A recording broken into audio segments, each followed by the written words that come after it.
as to why the road trip was. Why are they so bad on the road as opposed to at home? Like, let's start with something as simple as that, because that's a question that people are asking. Like, you go on the street, like, hey man, Lakers are great at home, right? But they stink on the road. Why do they stink on the road, Michael?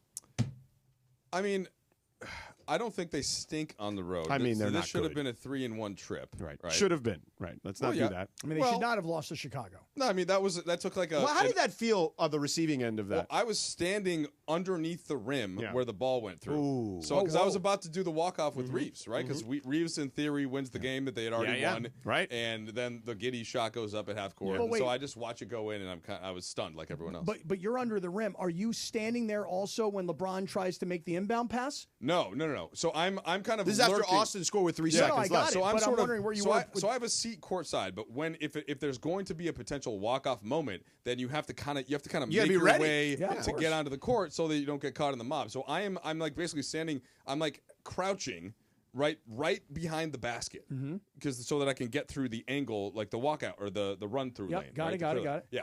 And so I see the ball. I have this perfect view of the giddy shot, just this beautifully arced shot that goes straight through. And when he let go of it and you could see it coming, you were like, wait, whoa, it looked good. It looked good right away. Oh, and I almost knew it was going to go in just based on the fact that everything they threw up in the fourth quarter went in. But that's neither here nor there. I guess it's related to part of it. So back to the original question, which is why are they bad on the road? I'll first put it like this. Early in the season, they were bad on the road, George, in part because I think this is, LeBron, year 22, new coach, AD and LeBron had been there before. They were energized by the home crowd and played very well at home. But on the road, they weren't really matching the energy of a lot of these opponents. That was at Minnesota, at Miami, where that back-to-back. Then JJ met with LeBron, and they've been pretty good everywhere since. Yeah. For these last couple months. Now, since they got Luka, of course, new era, they've been good home and road when they've been even reasonably healthy.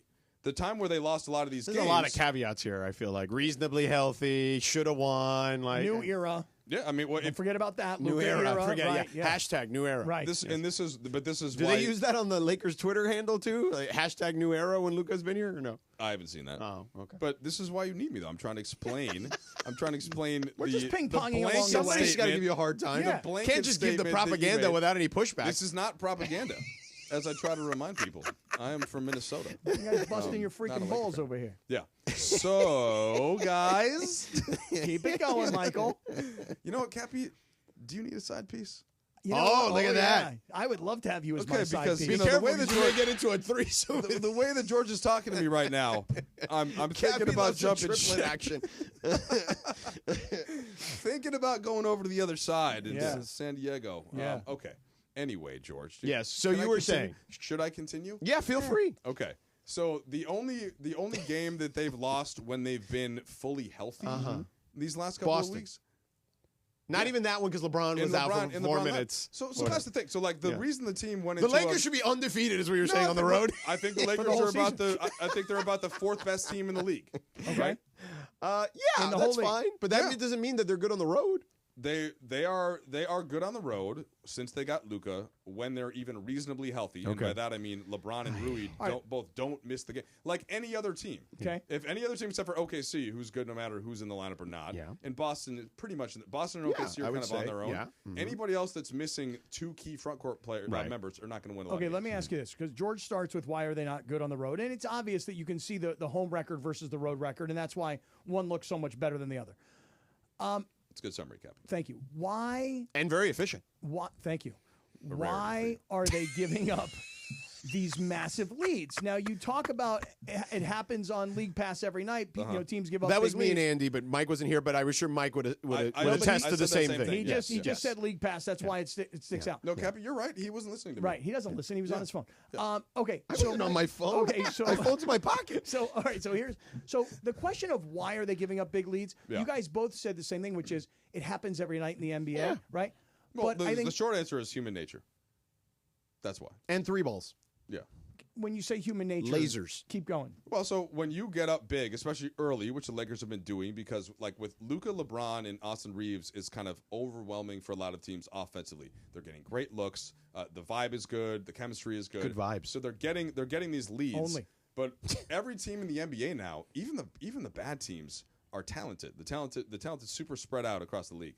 So once a team gets up big, this is a little bit like in football. Of course, you're a big-time kicker, right? I mean, like a lifetime ago. Why does the term prevent defense exist? Mm-hmm. Because when you get up, it's very difficult to keep the same energy and the same intensity that you built the lead when the other team is now entered desperation mode because they have to. Yeah, keep that same energy, Cap. And that's what I meant about the NBA every night in League Pass. So if a team goes up early, inevitably the opponent will make a run. And most of the time, the Lakers do hold on to win those games. Okay? Now, they didn't in Orlando. They were up like by 9 early. And Chicago is the most glaring example. Indiana also makes the big comeback before the Lakers ultimately put them away. And then Memphis cut it down and actually took a lead in the fourth before the Lakers. But like usually what happens is the team that gets up big, they take on this big run from the other team, but usually then they retake the lead because of the energy required by the team that's trailing to get back into the game. And that's the formula, so it's no different for the Lakers. Like they're ultimately fine. I mean, I guess my first thought was that people would probably say, well, the reason that the Lakers give up these big leads is because they're older and therefore, these guys get tired. But the problem is... No, hey, let me stop you there because that's actually a fair point. Okay. So LeBron answered this question in Charlotte. The Lakers are up huge. Okay, the Hornets come back. I don't remember the game. AD completely dominated, and they were up by like 25 in the first half. They destroyed destroyed Mark Williams. So Charlotte late gets all these threes to fall, whatever. It ends up being a close game. And afterwards, somebody asked LeBron, okay, well, so what's going on here? And he was essentially like, look, my focus is winning the game. Okay, some teams keep that pedal down, especially teams that haven't won before. And this is where the youth comes into play. OKC has not won before. That pedal is down. Okay, the gas is down the whole game. They are not letting up. Teams that have won before, and LeBron, who's seen it all in year 22, is not necessarily needing to beat a team by 25. And so sometimes that can bite you in a regular season context. Where it won't happen, Cappy, is in a postseason context. Yeah, you won't see that from the Lakers in the postseason. I mean, a lot of Shaq-led teams were like that after he had won. You know what I'm saying? Like there was the regular season is not worth hitting the pedal to the metal. Mostly, even Boston now being a couple games behind Cleveland. Like part of that, they're just like, okay, yes, we get it. Cleveland's hot, but that's cute. We'll see it. Yeah. Which we were talking about the other day. So that I hope that answers your question. But does it? Well, it does because I think a lot of people's natural inclination is to say, well, the Lakers are old. That's why they wind up giving up these big leads. And I always say to people, I go, when you say they're old, outside of LeBron, who's old? No, they're really young outside of LeBron, right? Luka and Austin are 26. Yeah. Rui is I think 26 or 27. Dalton Connect is like 23.